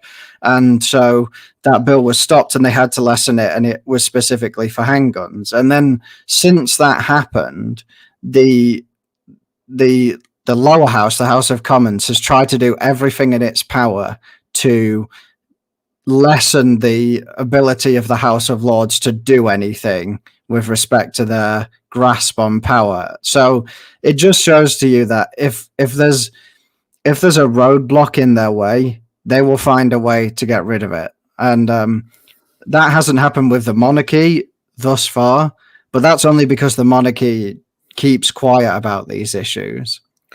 What I will say, just in a broader sense, is that, well, kind of the black pill is that, if they really wanted to, the regime, the cathedral, whatever you want to call it, the powers that be right now could abolish the monarchy if they wanted to.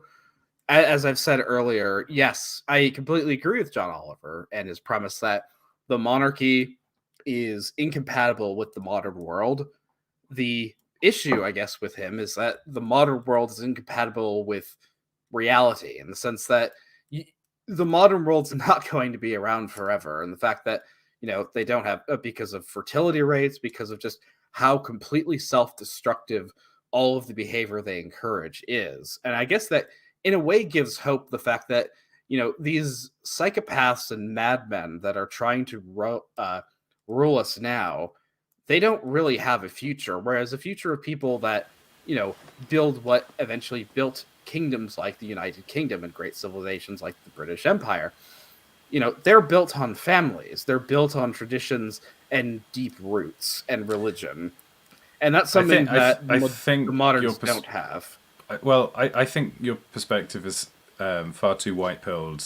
I'm speaking about the long term, though, like hundreds of years. Well, I think we will see the collapse of and final death knell and destruction in entirety of anything that has any kind of British roots as a result of the decisions of the people who are currently in charge, not the not their small group of powerful people being removed from power and replaced with the. I mean, you're right that in the long run, after the collapse, will probably be a new civilization that starts up and is based on those sorts of family values, the strength eternal ideas of eternal ideas.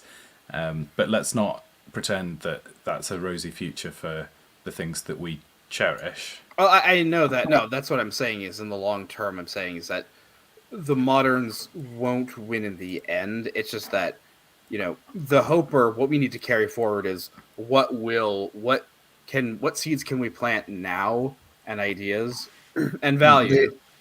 The only white pill is the one that Lambda always repeats, which is that at least the one Outside monarch, the church, there's no salvation. the one monarch you can rely on is Christ our Lord, King of all the universe. So amen to that. So true, and also that it is absolutely necessary for the salvation of every human creature to submit to the Roman Pontiff. So true. Yes, I also want to kind of push back on the kind of like doom and gloom on monarchy and, let's say, the future of monarchy in Europe. I think the main issue that is like currently, so of course with Germany, and we might, if you guys want to discuss that case, we can discuss that. There recently was an attempt at re-establishing a monarchy in Germany.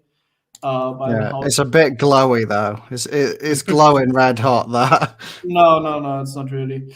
But the issue is, so there's several issues with that. The first one is that most aristocratic lineages and most people who have kind of like, let's say, a claim to a monarchical role, or are like serious candidates for a monarchy, right? Who wouldn't have to be like just straight out Caesars, because that is the future we're heading towards.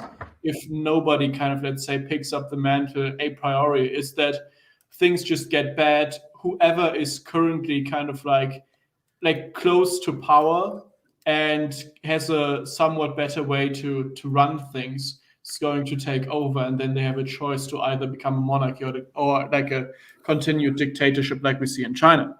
And but for all of those who have the, let's say, the legitimacy to claim the title right now. The first thing I think monarchs still need, or aristocrats at large, and going off of my experiences with aristocrats and children from royal families in Germany, is there's a large misunderstanding, or like a real lack of understanding, and even a lack of kind of like attempt to understand what it really was that brought about the fall of monarchy in Europe. Because you always go like to the, like all historical events always bookend things that have happened 50 years before. Right? So when you see the French Revolution, and the outcome of the French Revolution isn't like the years, 2 years, 3 years before that, but like the last 50 years. And you always have to ask yourself, okay, what led into that? What led into that? Because it's always just like the conclusion of the things that have already happened. Most big historical events are kind of like foregone conclusions. And the decay of monarchy in Europe is the rise on the one hand of absolutism and absolutist thought, because it supplants the before, like again, like human-centered kind of like like person-to-person based sense of government of what we call feudalism, and those various systems, which are actually various systems, with a bureaucratic structure which more and more becomes like a formalized, solidified, we could even say calcified entity. And the other one is the rise of banking, right? So starting with about the Medici, that is what we track when we track things like the Renaissance, the Enlightenment, right? The patrons of this are the bankers and the various banking families that rise to more and more prominence in Europe. And they do, like, if you do go into like the history of banking, this is something that is very openly talked about. So like bankers know this, but royals often don't know this, that banking and royalty were always at odds. And we even got to that point today when we talked about kind of like the budgeting issue with monarchy.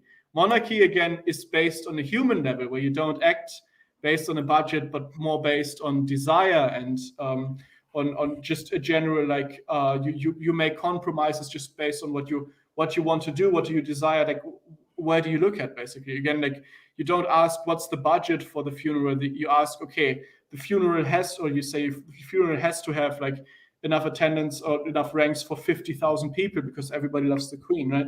There's a fundamental difference in how these two attempts at authority structure like conceptualize the world and run the world if they are in power. And in every Western country that we have, currently the banking elite is the de facto power that we have, which is why we are now basically living in cyberpunk, living, of course, being basically ruled over by a machine vis-a-vis BlackRock. Right? I hope you're not suggesting anything anti-Semitic, by the way. No, I'm talking about banking, like at all, like in the entire thing, right? I am in banking myself, so. So you're part of the problem. Yes. But you're on the bottom rung of the Confucian hierarchy. You produce nothing. You're a merchant. And the other thing is that if there is just to say this really short, there is a place for banking. It's just not as the highest kernel of trust in a society. But the other thing is, and again, that's because money does have to chase value, like at the end of the day, right? So we like banks are kind of like also the facilitators of the let's say the pumping heart of the system in many ways, but it just can't be the brain. But the other thing is that what I see with the Royce attempt, which I don't think it's a fat operation. I think what might be true is that they're kind of like making what in Germany we say making an elephant of a fly. So that's actually a way smaller operation and way less significant and way more kooky than it's kind of being portrayed, which is it's kind of kooky, but it's also wasn't it like 20 people or something like that? No, there's 20 people who are arrested, but there's like way more people implicated. It's just the ring. Oh, okay. The most dodgy thing I heard about that story was that it was like 3,000 police officers involved in the raid, and they only managed to arrest 25 people. I mean, the ratio there is incredible. Yeah, but that is again, that is not really to be, that's how the German state operates. Like all of that is like that. So the thing that I'm seeing is, so the Reichsbürger, people outside of Germany don't know this, but they have been a thing for a while, and people also have kind of like did know, it was kind of known that they had these ideas of just instating a monarch by force if they had to. So it's kind of known that it was floating in their circle. Like there's like certain circles, and every German kind of knows, okay, like those ideas kind of float in those circles, right? So it's not that surprising that they found a person, and I would say probably went that direction. They probably found a royal who has like somewhat of a claim, because the House of Royce actually, like originally the house from which it originates, because it's also split up and everything, but is one imperial family that actually ruled over the HRE at one point. But what they did wrong is, if they're really serious about assuming power in a nation, is you have to be public about it. I mean, if we look at, again, like the British monarchy, who was a monarchy that's at least nominally still in power, right? How important the connection still is to the people, right? How important it is, again, what we're all talking about here, that you have this person, like this human government, right? This thing that ceases to be a machine, which again, it becomes, if bankers run the world, basically, quite physically now, again, through BlackRock, it ceases to be a machine and it becomes a person, right? And so if you attempt to kind of like, if you read up on all your like hard like political theory, and you make your friend enemy distinctions and your Machiavellian plays and everything, and try to maneuver yourself into power, like this is creepy. This is uninteresting. This is not what a monarch needs to be, right? When somebody wants to be a monarch, and that is something that we kind of have to take into account, that hopefully, let's say, people who have that potential right to learn and do see, is you have to be open about that. And in Europe nowadays, that means taking the flag for it. That means if you now stand up and you're the prince from a minor family, which has a technical claim, that means getting made fun of. That means that if you do grow in popularity, that probably your assets will be seized by the German state. You might have to go into exile. You have to prepare for these things. If we look at, and this is how I came to all of this, if we look at the perfect monarch, right? Like if we look at Christ, he didn't like put himself into power in like a celestial fight in heaven where he fought like that. That is a fight that is so easy to him that he never, like, even in the apocalypse, it's not really that Christ is struggling. It's more that he's kind of doing the mopping up, right? It's like kind of like house cleaning for him. And what he did is he stumbled through his throne, right? He went through this relentless hazing that you have to go through before the people accept you as their king, right? Because it's not so much about like getting into that political power, getting into that structure of government, but it's also about that being the beloved of the people, which is what we used to call all of our monarchs, right? We used to call them the beloved of the people, and that is something very important, right? Christ is the beloved of the church, right? It's a loving relationship. And in order to do that, you first have to be willing and able to do what he did, and that is to go through your own passion, to carry your own cross, show that you're willing and able to carry the cross of your people. And anybody who does that, he can do it today, tomorrow, and he will be successful in 10, 20, 30 years. But it needs the resolve of character, it needs the desire to help their countries, and that is something that we're just now getting into, right? It's a field that we're just now waking up to. And in a way, I kind of see this, at least reflections of this in a way, the royal martyrs, right? Charles I, it was Charles I, right? Murdered by Oliver Cromwell. It was, Marie Antoinette and King Louis XVI willingly going to their deaths and saying, I forgive you. It's the Romanovs, the children, the teenage children, and the Tsar and his wife being murdered by the Bolsheviks. It's, the Kaiser in exile. They had to suffer perhaps so that maybe one day, not even 100 years later, hope might be rekindled. Yes. Exactly. And you see it in especially all these late dynasties, right? When the Kaiser gets dethroned and he goes into exile and he chops wood every day, right? Knowing and believing in the love of his people and kind of criticizing the man whom they call their beloved now, right? Adolf Hitler standing up against him and As saying, him basically being a machine. yes, exactly. That's exactly what he says, right? He says, this man doesn't build families, he builds armies, he builds machine, he makes machine men, right? And you even have like an even better, a great example, just fully within the church is Blessed Charles of Austria. yes, exactly. who I also thought about immediately afterwards, and when you kind of said that. And I'm curious as to, have you ever seen the BBC series Fall of Eagles? No.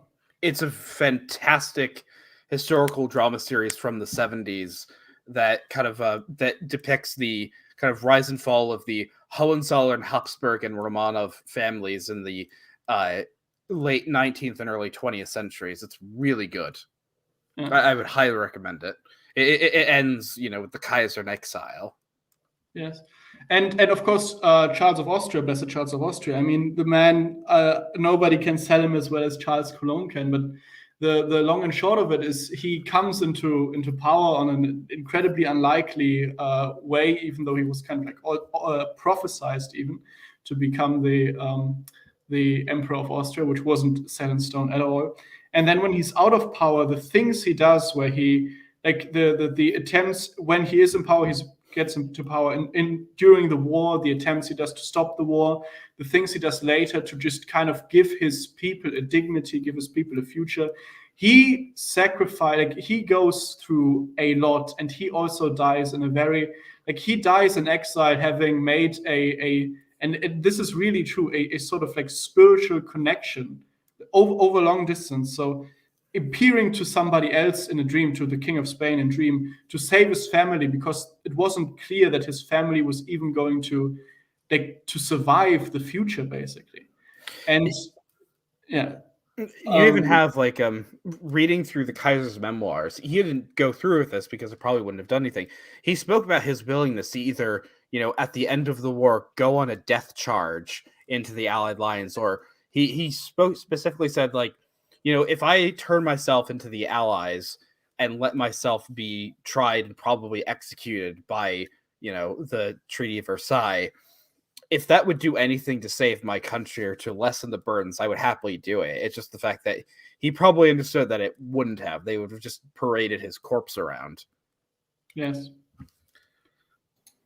I don't want to leverage a bit of. I'm going to leverage a bit of a black pill here, but I mean, we've got to bring back a sense of realism. I think it's difficult to bring back a monarchy that's already been overthrown or failed.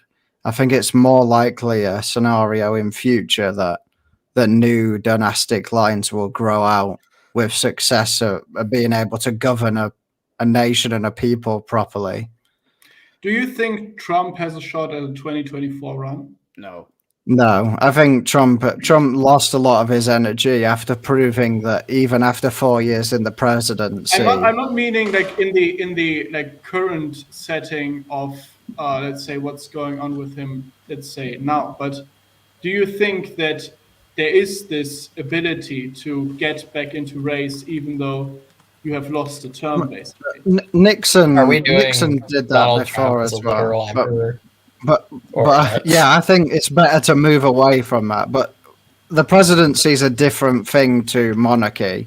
But the presidency has it has a precedent of people skipping a term, losing a term. It's happened with Nixon. It's happened with other presidents too. I mean, only have one instance of a non-consecutive 2 terms with Grover Cleveland, but I just don't think one should not vest monarchical interests in Trump. He's not a worthy figure of it. Right. I think the main issue of disanalogy here is that Trump has only been out of power for 2 years, and it's a republic where that's how elections work.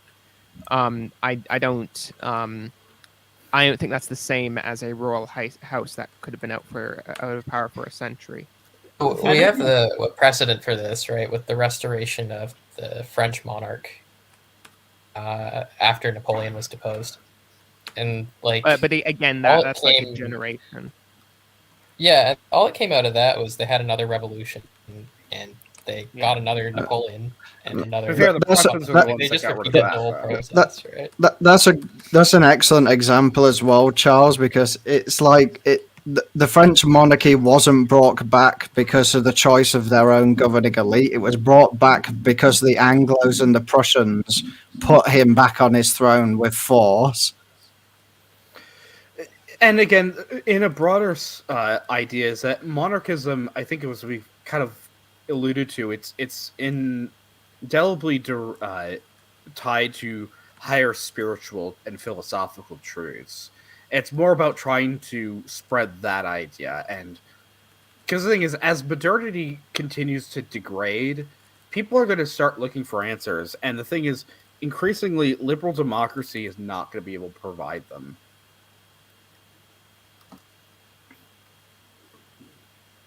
I absolutely agree there. It's just the problem what will be the replacement. Yes.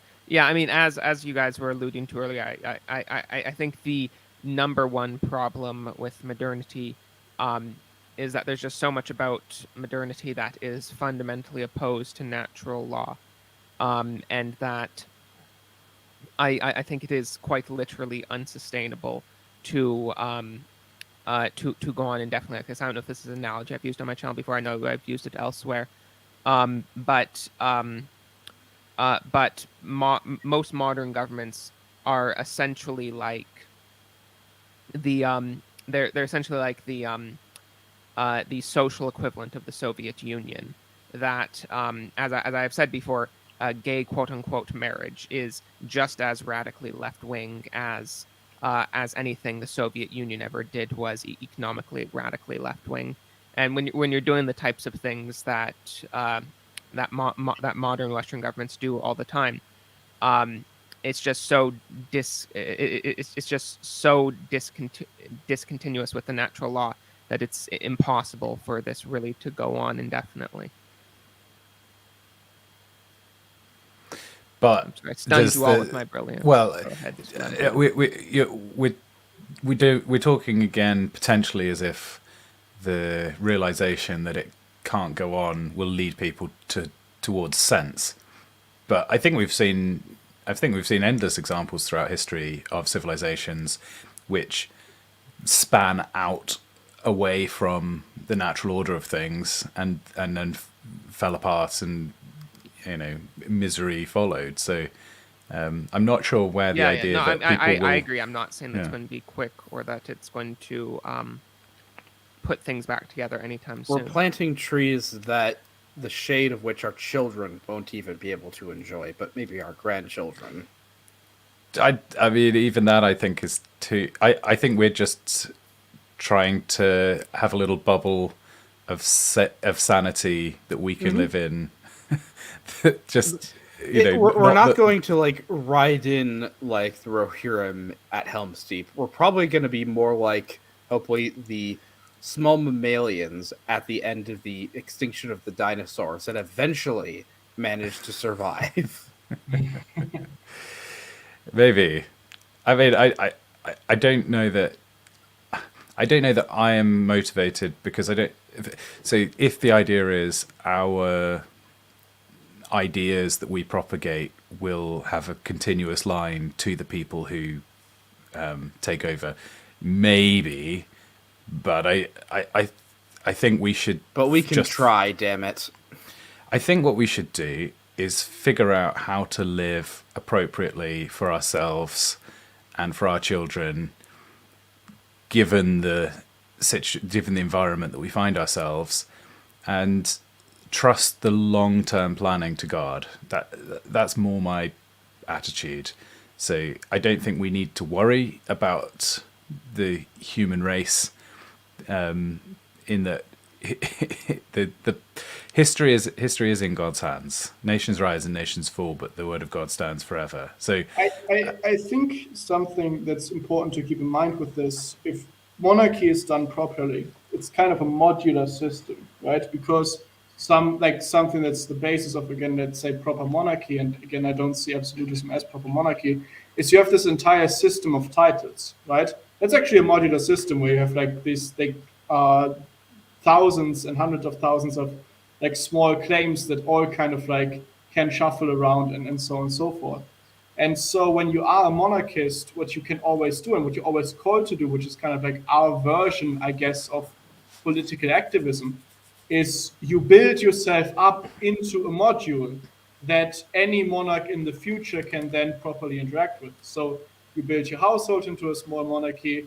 You look with others in a community where you can build a community structure that is proper and well ordered, and that you probably won't function as a monarchy, because there are actually, under like most monarchies, there are non-monarchical structures that are supervised by then again like structures in office. But even if you can get a community and you can actually set up something that is proto-monarchical, of course, that's also great, right? So you can build up these, again, you can, like, in a very real sense, kind of lay this groundwork, and of course you will be better off for it, because you kind of build on a solid foundation, and you build a household that is already kind of the optimal strategy, because it's, let's say, the optimal strategy of governance at your own small level, because of course governance technically exists at every level.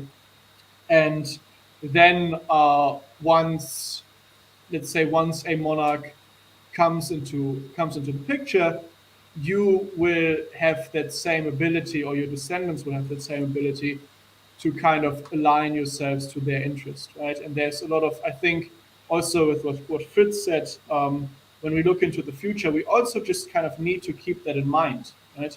To keep ourselves, to conduct ourselves in such a way that we in the future, or our children, can join actually or their banners in whatever or their banners constitute to the cause of someone who is willing and able to take up the scepter for a country. Or maybe I might want to kind of end my with saying a quote from Confucius, which is, "To put the world in order, first put the nation in order. To put the nation in order, we must first put the family in order.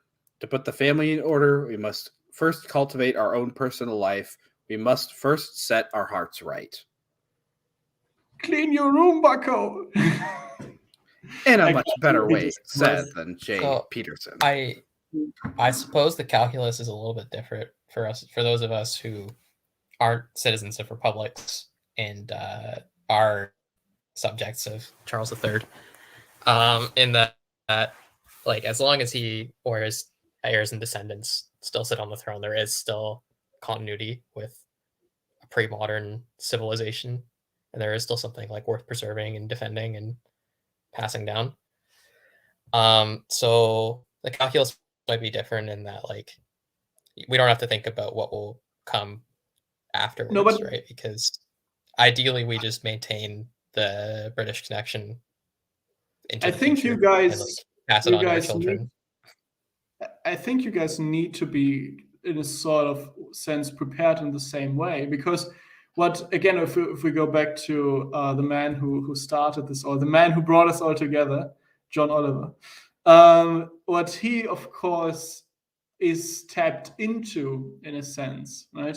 What is the, let's say, the narrative fuel for his, or the underlying motion that fuels his show, is the understanding that is deeply ingrained to all of us, is that improper relations need to resolve themselves into a proper form.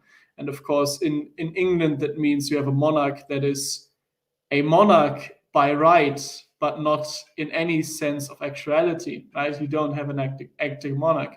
And that confrontation will happen in the future at some point, right?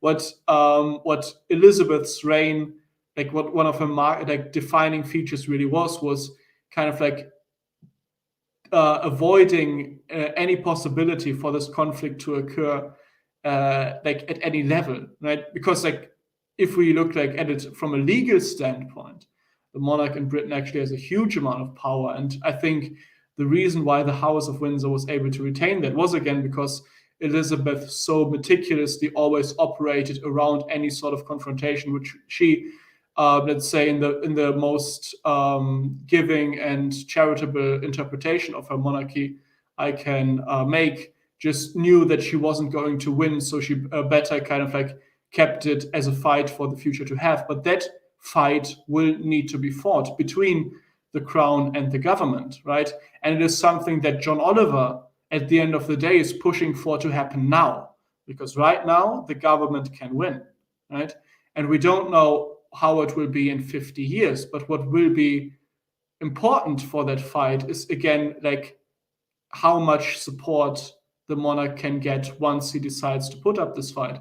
And then you guys need to be ready. And of course, I'm not talking about something that looks like a civil war. I'm talking about something that very likely is going to be let's say, a political, civil kind of like, issue, I guess, that might have some sort of like very low key, kind of like underhanded force to it, but will mostly be fought in various ways of trying to win the hearts over the British people, or trying to capture the allegiance of certain, let's say, officiaries within the British government, of certain names, of certain whatever might have arisen at the time, to kind of build a leading coalition and build an alliance really that is able to support the king. And you need, to the best of your ability, I think, seek to provide the structures that in the future your king can rely on. If that's the case, maybe I am too bold and believe that the like legal political regime that English-speaking countries have created has any value on its own. But I don't know. I think like any attack on the power of the monarch is necessarily an attack on the power of Parliament. So like, it's not necessarily they're not necessarily at odds with each other. They can be aligned. I think ultimately, if there was any sort of dissonance, it'd be more with the fact that the legislature doesn't really have any power, or increasingly doesn't have any power at all, and the like managerial technical state and the courts do. But no, like if that was the fight, I would Parliament and the sovereign being of one opinion, and that Parliament should rule. But that might just again be my Anglo ideology, and we'll leave that another day, perhaps.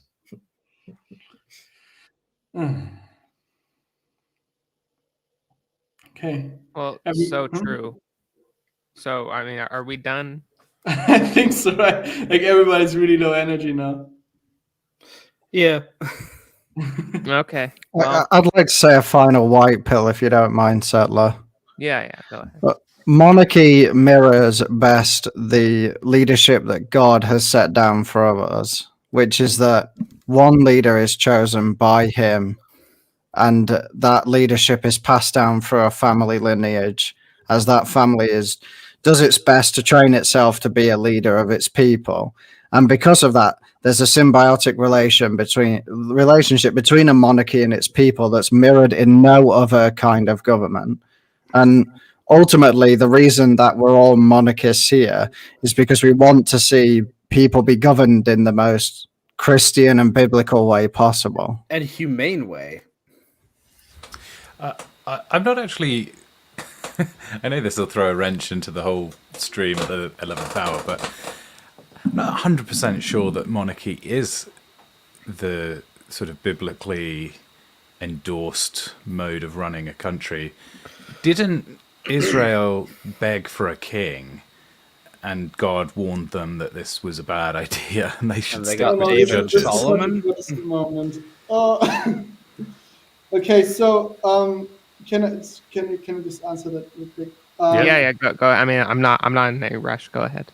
So Israel, so the begging for the king, this is actually something I had to go through once in kind of discussing Christianity and monarchy, but I don't know if I can do the full apologetic here. But effectively, it's a three sets. So the first is the idea. I think they beg for they go into anarchy.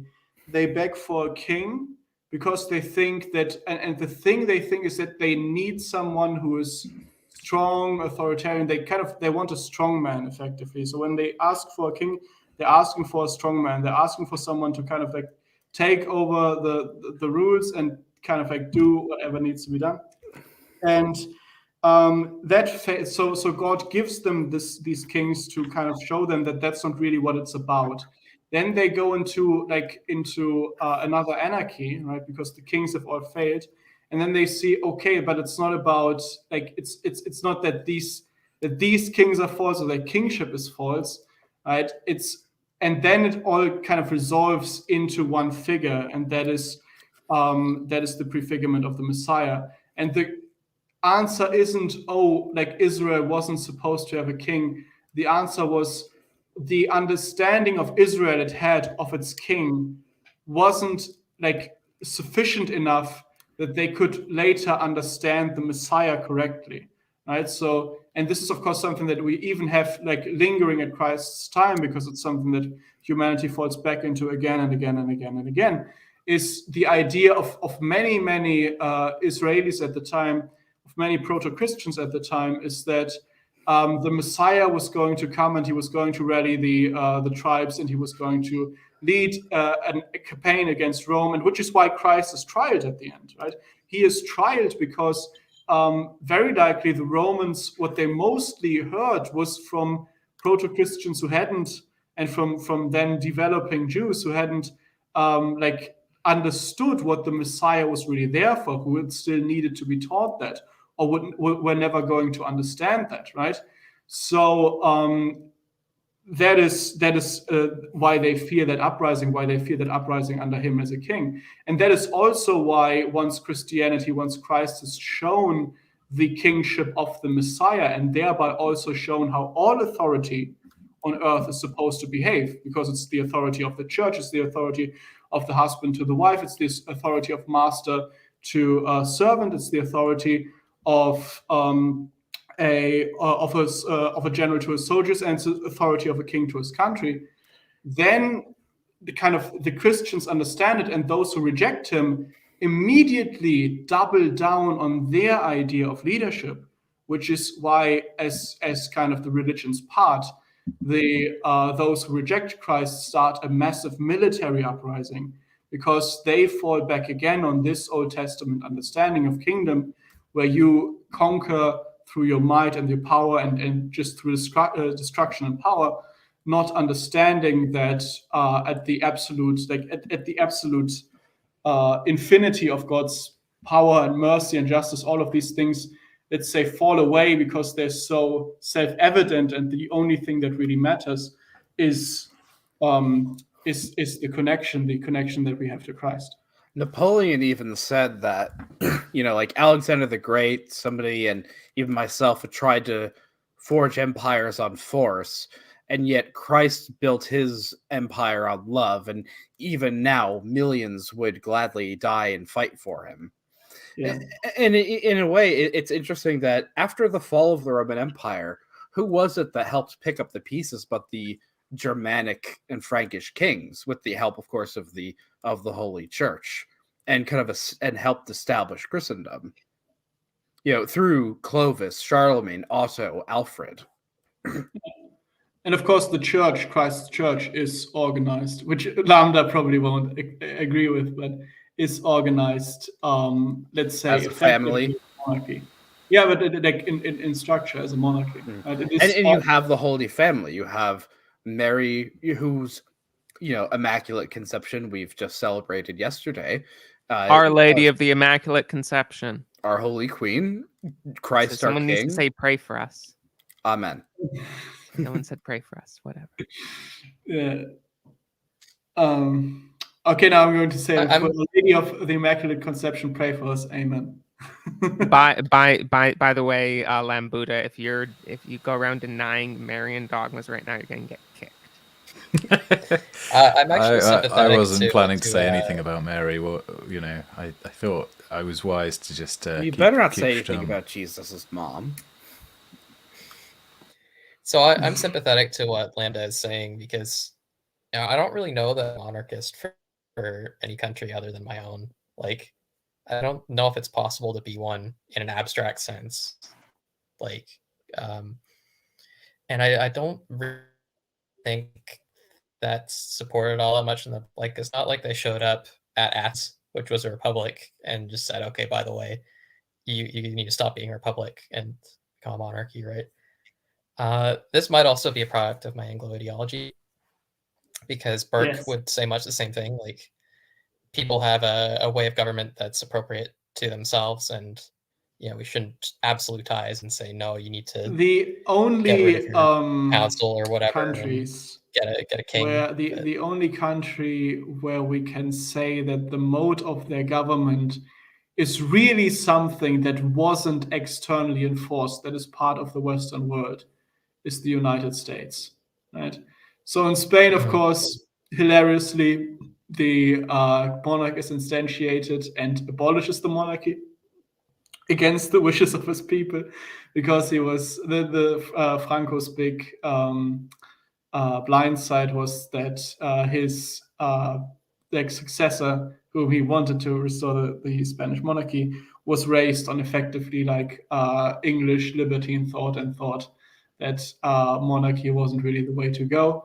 The French situation with their monarchy is relentlessly intricate, and not something I'm really wanting to wish to go into here now. We may be able to make a case for French self-determination, but again, for example, if you talk about the restoration of the Okay, Bourbon okay. after Sorry, Napoleon I'm had tired. been We're done. driven We're out, right? done. We're That was not a no. We're the ending. formal Sorry, ST. act of self-determination or anything, right? ST, can ST, could you not hear me? Hata kappa. Yeah, am I audible? I can hear you. Yeah. Somebody muted me. Yes, I did. Can you hear me, ST? Yes, I do. Okay, Are you we're interrupting done. the I'm great sorry. We don't Settler's have Lament? time for you to go off for like another 20 minutes about self-determination. I'm really sorry. Maybe we can do a No, self-determination it's totally live. understandable.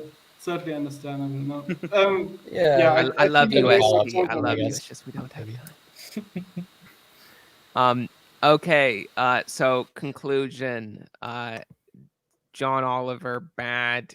King Charles III good. Show your channels, please. We'll start with UST. Okay, so if you like what I talk about here, if you like my way of looking at things, I'm kind of trying to, more or less wrap my mind around the world on my channel, which I have now renamed simply to ST. I guess it's kind of hard to find that way. So, but the image is the same. So it's this little white tree on the dark background. It is linked in the description. It's also linked. Perfect. Okay, thank you. And I do a podcast with a friend, I guess, or show, whatever, on the history of Germany. Currently, we're covering Prussia, and where Prussia is kind of gay and cringe. And in the mainline series, which are the videos which I kind of like regularly upload, it's kind of like an interdisciplinary approach. I cover like from theology to philosophy to mathematics, whatever kind of comes to mind, kind of meshing together various disciplines and trying to, again, wrap my mind around the world, because everything I'm offered I see as weak. So you're kraut and tea, but good. I think agreeing with that would be kind of like a prideful thing to do. But I don't know. No, don't kraut and like tea sucks. kraut and tea, and I am very. Well, okay, don't worry. I will sum you up as Croton tea, but worse. Fritz, go ahead. Hi, I am Fritz Imperial, local alcoholic, but I do have a YouTube channel, and I am planning on revitalizing it quite a bit in 2023. I want to stream a lot more on YouTube. I've tried on Twitch and nobody watches it there, so I'm going to do it on YouTube. I want to make a lot more videos, and I'd like to make a kind of a follow-up to probably my most popular video, which is why I'm a monarchist, and kind of, even though I don't disagree with any of those ideas, just want to elaborate more. So I will be making more content. It is my pledge, my promise, more content. Based. Northern Man. Thanks for having me on, world's famous Settlers Lament. You can go check out my channel. I do videos on Northern English culture and my background. I also have plenty of knowledge about China. If you like those videos, go check it out. My last video was about my own personal upbringing and the kind of devastation that you see in the north of England. So go ahead. Please click the link in the description if you want to check that out. Based. Go ahead, Lambuda. Yes, I have two channels. One called Lambuda and one called Lamduba Bible Studies. But as of today, I've registered some of the... Have you seen these new URLs you can get, Settler? Yeah, the like @ URL thing. Yeah. So my Bible Studies channel is now youtube.com/@Bible Studies. That's right. I am the official YouTube source of Bible studies. And my Lambda channel is youtube.com/I_am_lambda. And on the latter channel, I had a fascinating interview yesterday with Jonathan Blow. So if anybody's a fan of indie game developer superstar who created The Witness, you can go and listen to me talk to him for 2.5 hours on that channel, youtube.com/@I_am_lambda. Okay, sounds very cool. I have your Bible studies one linked in the description. But look up the other one, anyone, if you're interested in that other one. And Charles, you don't have anything to shill as far as I know. Is that correct? Oh, but I will shill the word of God, if that's okay. Sure, go ahead. Grant to the king, O God, thy own judgment, the inheritor of a throne, may he be just as thou art just. May he give thy people right awards and to thy poor redress. Such be the harvest the subjects shall reap, peace on every mountain, just on every hillside. Watch and ward he will keep over the friendless, protect the children of the poor and crush the oppressor. Ageless as the sun or moon he shall endure, kindly as the rain that drops on the meadow grass, as the showers that water the earth. Justice in his day will thrive, and the blessings of peace. May those days last till the moon shines no more. From sea to sea, the great river to the ends of the earth, which way shall reach. I don't have anything to promote. Amen. There is no salvation outside the Catholic Church. Amen. Amen. Thank you, everyone, for joining us. Have a good night, and God save the King.